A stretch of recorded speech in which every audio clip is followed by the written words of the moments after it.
Hello friends, welcome back to my channel. আজকে আমি আপনাদের সঙ্গে শেয়ার করব পুরীর সেই বিখ্যাত খাজা।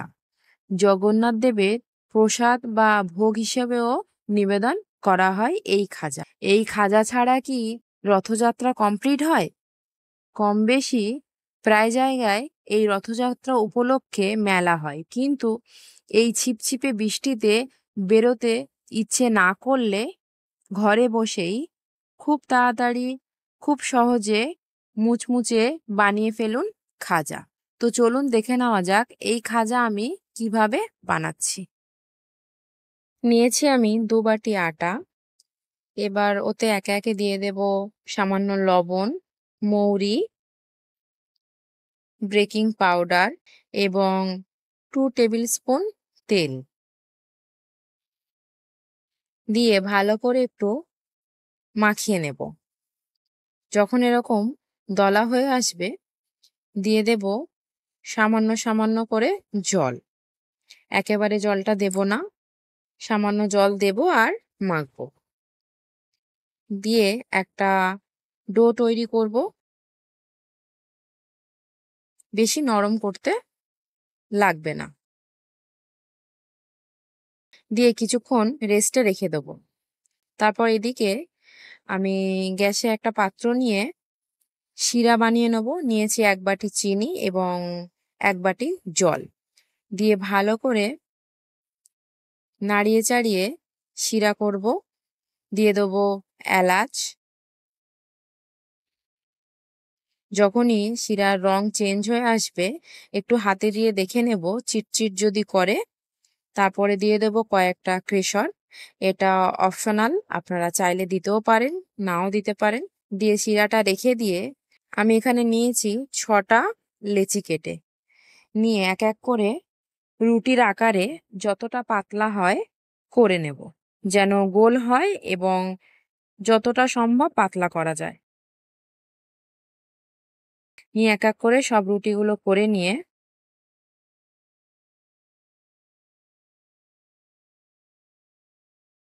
আমি এরকম পাতলা করে করে নিয়েছি।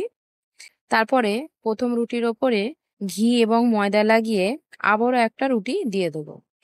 একে একে একই রকম ভাবে ঘি এবং ময়দা লাগিয়ে পরপর রুটিগুলো বসিয়ে দেব।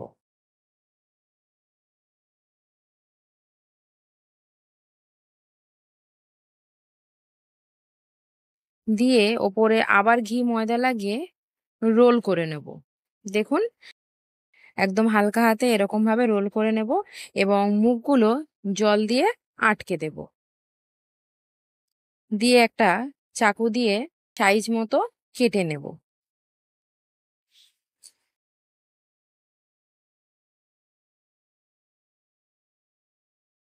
আর নিয়ে হাত দিয়ে জাস্ট 2টো আঙুল দিয়ে একটু চেপে দেব। বেশি বড় আমি করব না, আপনারা আপনাদের মতো সাইজ করতে পারেন। এরকম একে একে আমি হাত দিয়ে চেপে করে নিয়েছি। এরকম ভাবে সবগুলো আমি কেটে করে নেব।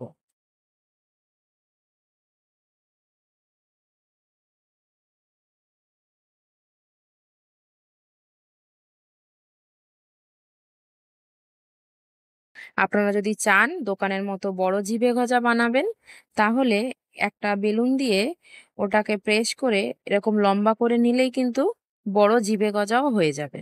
তেলটাকে মিডিয়াম টু লো ফ্লেমে রেখে খাজাগুলো ভেজে নেব।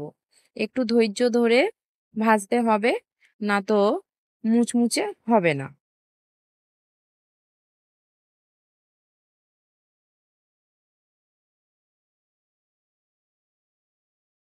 লাল লাল হয়ে গেলে ভেজে তুলে একেবারেই দিয়ে দেব চিনির শিরায়। তারপর আবার সেকেন্ড ব্যাচের খাজাগুলো ভেজে লাল লাল করে তুলে শিরায় দিয়ে দেব। এরকমভাবে সব খাজাগুলো আমি করে নিয়েছি। একটা ছড়ানো পাত্রে শিরায় ভিজালে খাজাতে রসটা ভালোভাবে টেনে নেয়। আমি একটা বড় থালাতে ভিজিয়ে দিয়েছি। রেডি হয়ে গেল একদম মুচমুচে খাজা, আর তার সাথে যদি থাকে পাঁপড়। বাড়ি বসেই রথযাত্রার আমেজ, আনন্দ সবকিছু উপভোগ করা যায়। তো চটজলদি বানিয়ে ফেলুন এই খাজা। আর ভিডিওটা যদি শেষ পর্যন্ত আপনাদের ভালো লেগে থাকে, প্লিজ ছেড়ে যাওয়ার আগে একটা like, comment, share and subscribe করে যাবেন। Thank you.